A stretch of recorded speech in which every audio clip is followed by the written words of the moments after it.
Is the gentlelady from Washington. Thank you, Mr. Chairman. I love following Thomas Massie because he's very consistent. And I appreciate that because we can disagree on a whole host of things, but if you're consistent, it makes sense. I just find it really interesting that we're spending our time in the Constitution Subcommittee talking about a balanced budget amendment right after everyone on the other side, except for Mr. Massie, voted for a bill that dramatically increased the national debt.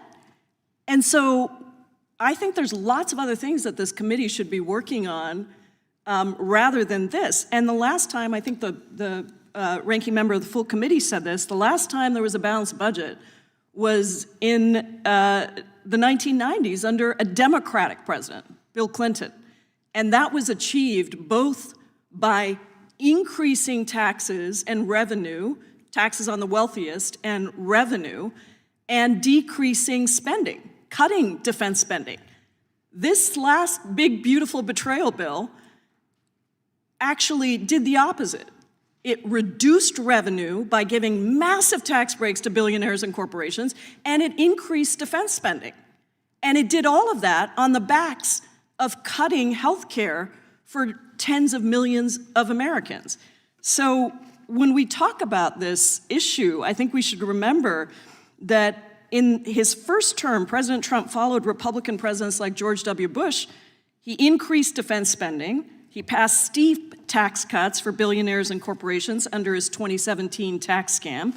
In fact, in 2023, Americans for Tax Fairness reported that the richest 748 Americans' wealth topped a record high $5 trillion, up 77% since those tax cuts were passed, and that the debt caused by those Trump tax cuts were then used by Republicans as an excuse to cut services.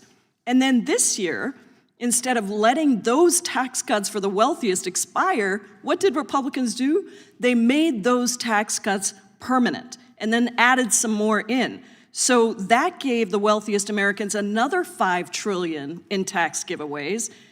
And as I mentioned, defense spending went up by another $150 billion. More enormous amounts of money poured into the Department of Homeland Security to send all these masked ICE agents into our streets to kidnap and deport people and terrorize communities and give massive profits to for-profit detention centers.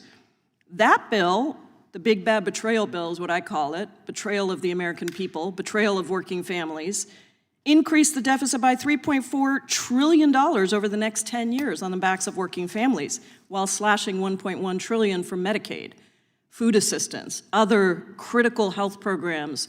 And now, Republicans have refused to extend the ACA tax credits so 22 million Americans can afford health insurance, even though doing so would cost less than 4% of the cost of the tax cuts for the wealthiest. So just make this make sense for me. I'm going to turn to you, Mr. Duke. Deficits are made up of two parts, right? Is that correct? That is correct. Revenues and expenses. You got them. Okay, just wanted to make sure. Can a balanced budget be achieved by the federal government just by decreasing spending? It could be done mathematically by dramatically increasing poverty, causing millions of Americans to lose health insurance and not be able to afford groceries. So it's mathematically possible, but it's very unwise. And do we need, to Mr. Massey's point, do we need a constitutional amendment to create a balanced budget? Bill Clinton certainly didn't. Bill Clinton didn't.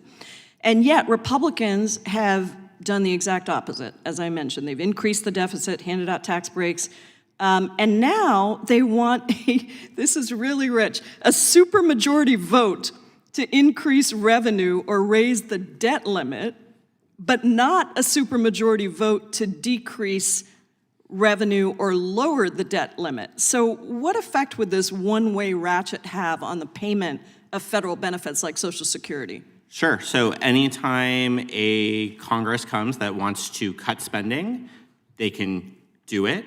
And any Congress that then tries to reverse it by raising revenue would not be able to do it. So it would be a one-way ratchet where benefits, services, eventually Social Security and Medicare finds themselves on the chopping block because there's just not much room left.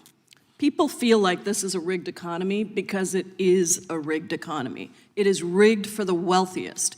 And people across the country are seeing this now. That's why Donald Trump's poll ratings are as low as they've ever been in this term and almost as low as right after January 6th, because people can't afford health insurance. They can't afford basic food. They can't afford to live. And meanwhile, a very small group of people at the top are just having it big. And this is just another way to continue that cycle. I oppose it and I yield back.